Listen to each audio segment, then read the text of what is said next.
वारस तूच आशा. हे समजा काय निर्जे? अरे दादा तू तुझ्यावर हल्ला करणारा माणूस पकडला गेलाय म्हण. हो दादा, पोलिसांनी पकडलंय त्याला, पण तो काहीच बोलत नाहीये. अरे असं कसं नाही बोलत? त्याला आमच्या ताब्यात दे म्हणावं. पोपटावाने बोलायला लागल, नाहीतर थांब, आम्ही स्वतःच येतो तिकडं. अभ्यंकर भाऊजी स्वतः तिथे गेलेत. मला काही कळलं की मी लगेच तुला कळवते, मग तर झालं.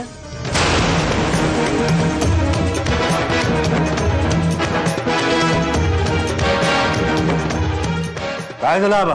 काय म्हणते आत्या? अरे आम्हाला येऊ नको म्हटली. डोसका फिरलाय तिचा, दुसरा काय? काय झालं इन्स्पेक्टर साहेब? काही बोलला का तो?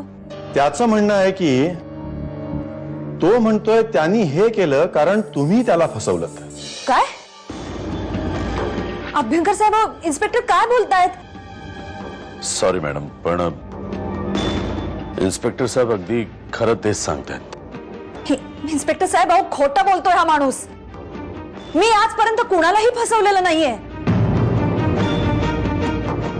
मी खरं सांगते इन्स्पेक्टर साहेब, हा माणूस, याला मी फसवणं तर दूर, याला मी ओळखत सुद्धा नाही.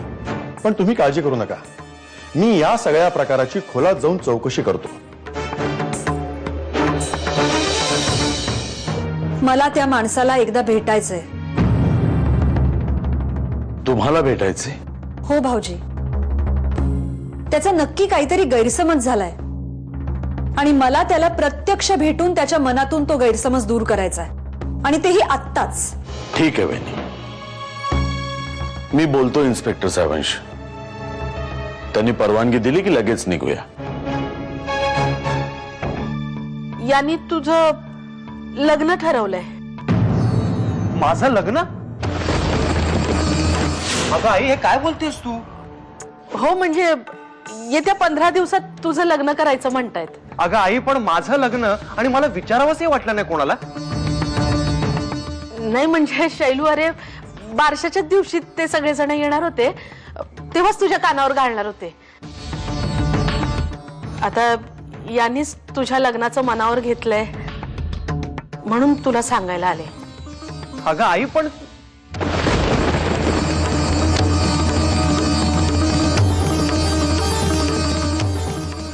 मुळात तो माझ्यावर हल्ले का करत होता? मी सांगते ना मामा, तो हे कोणाच्या तरी सांगण्यावरून करत होता. काय बोलतेस रश्मी? कोणीतरी तुझ्याशी शत्रुत्व पकडलंय. माझ्याशी?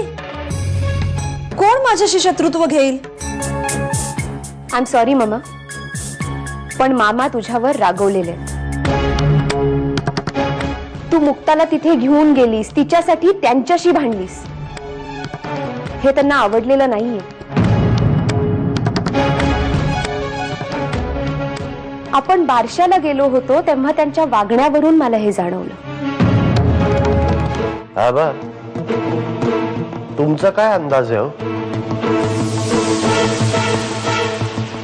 कशाबद्दल? हत्यावर होणाऱ्या हल्ल्याबद्दल बोलतोय मी. आम्ही तर म्हणतोय एका परीनं जे काय होतंय ना ते बरंच आहे.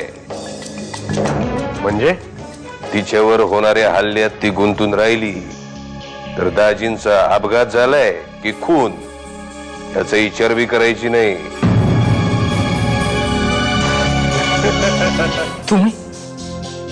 तुम्ही इथं कशाला आलात?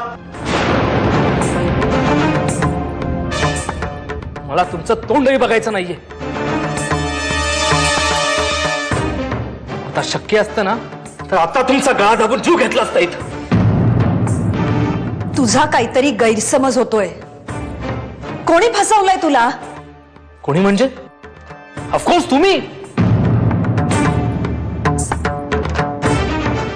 फसवलंय आम्हाला, मिसेस पोपनीस.